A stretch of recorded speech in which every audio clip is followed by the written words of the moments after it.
Yeah. KWC5. But the other question I wanted to ask you, and we'll touch on this again in the next video, because he's going to be here for several videos, so as we find inrush currents and stuff, he can continue to give us data. The other thing I wanted to ask you was, two things. One was, so what about some motors that we test that, say, the initial current draw is, say, an amp, and then by the time it's up to speed, it's an amp and a half? That's a more complex question. I figured. Because, again, they do sometimes fancy winding things. Most of the time, because my background's primarily industrial motors, you'll see that. It's either due to some capacitance they have in there. Older designs seem to have an extra contact, but I doubt that's going to be using a Ceilin fan. It could go back to the reactance of simply the electromagnetic flows, if you will, inside the motor itself, in terms of basically what the magnetic fields are doing and everything else. Usually, sorry. Go ahead. I was going to say, I was trying to get to a point where it'd be an answer that most of my viewers could understand. Yeah.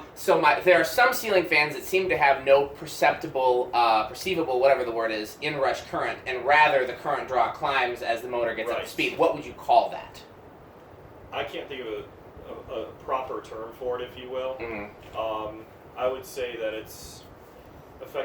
you would call it the running current, effectively, as far as what that is. But what would you call that type of motor, or why that's happening? Type of motor? Why that's happening? Yeah.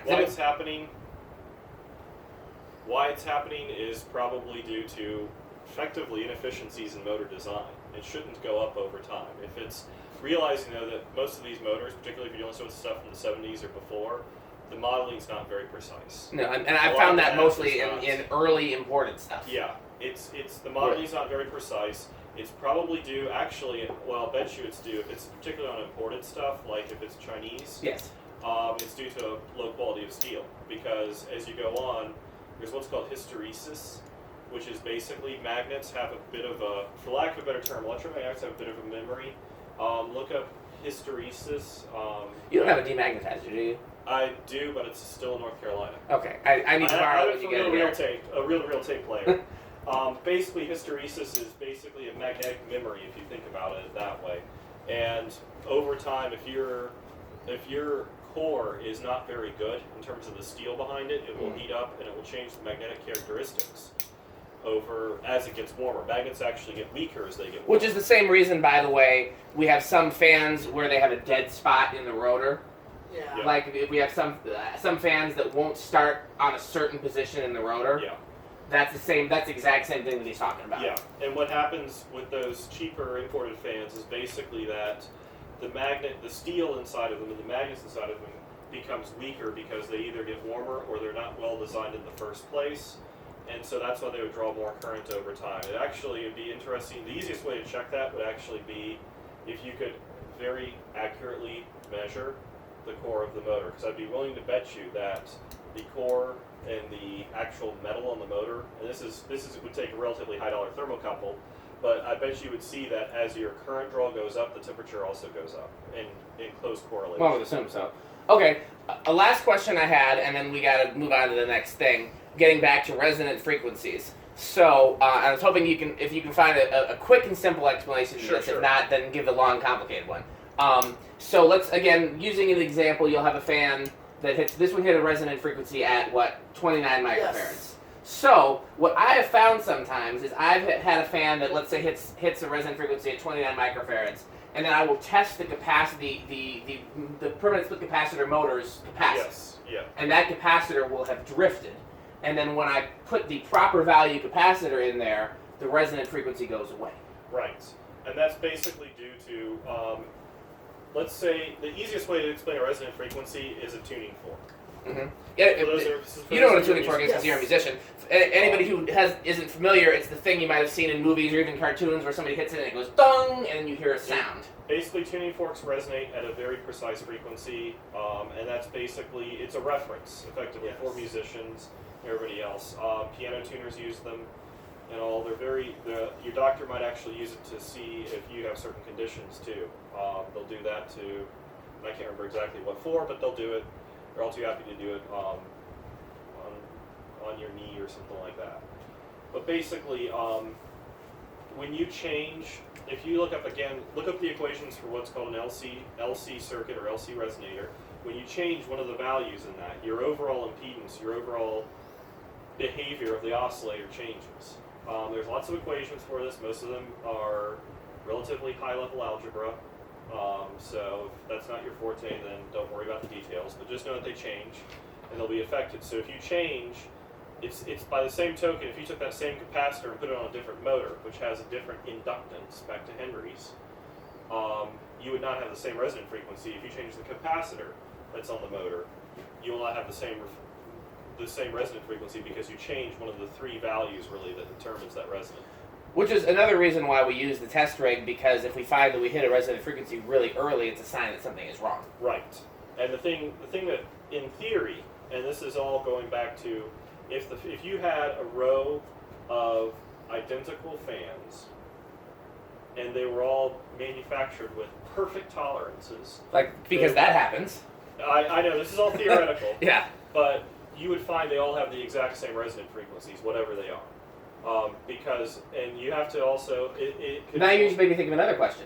Does load on the motor affect it? So so for example, if we had all the same fans and were all manufactured exactly the same and everything was the same, except that then now one of them had a slightly steeper blade pitch because the blades were slightly warped, that too would change. That can, because motors are dynamic devices, so the actual values that you would have in terms of your inductance on the motor. I hope somebody listening is enjoying this, because Metal Pete looks really bored.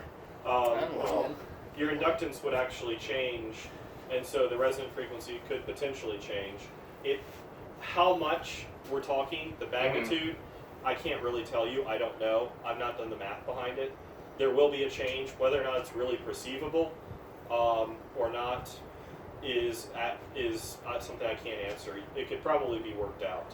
One of the things I've done a bad job of explaining too is talking about the differences and similarities between a resonant frequency electrically and then a resonant frequency in materials. Because one of the things that we've also talked about in videos is like, if you have a fan that has no vibration isolation whatsoever, it's got a metal flywheel and no rubber washers and metal in the ceiling, but none of the materials are the same frequency, that fan will still be silent. Yep. And so there's some fans that can have all the vibration isolation in the world and they'll still make noise. And one of the things that Tom Frampton explained to me that he spent a lot of time in design at Fanimation is making sure that none of his materials resonate with. Right. And to me, that helps me perfectly understand it from an electrical standpoint, but I'm having trouble explaining that. Yeah, it's actually the same sort of principle, because it goes back to the analogy of the tuning fork. Mm-hmm. If you have certain ratios in there, you can actually have a tuning fork excite another tuning fork. And it's basically the same sort of thing happening, but in the material world. If you've ever played a piano and then pushed the pedal down that takes away the dampening of the strings, and you play some keys and you hear the other strings echoing. Yep. And that's basically what happens, except everything around you has a resonant frequency. A quick funny story was, a friend of mine had discovered that, who had lived in the same building I did prior to me in college, was the fact that he figured out the dorm room had the room itself had a resonant frequency of 47.5 hertz.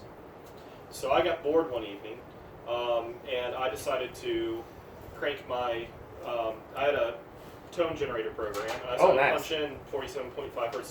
This is Windows XP years ago. Windows XP was years ago? Believe it or not. We are old. Yes, we are. Except for Tommy, but we're old. Yes. So anyway, I plugged my amp into it and all that other stuff, and I started listening to it, and I hit 47.5 hertz, and I didn't hear much.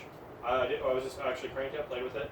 About 3 minutes later, the RA, who was 2 doors down from me, is pounding on the window and freaking out because for some reason his room had started vibrating. Mind you, he was a criminal justice major too, so that only made it even better. Oh.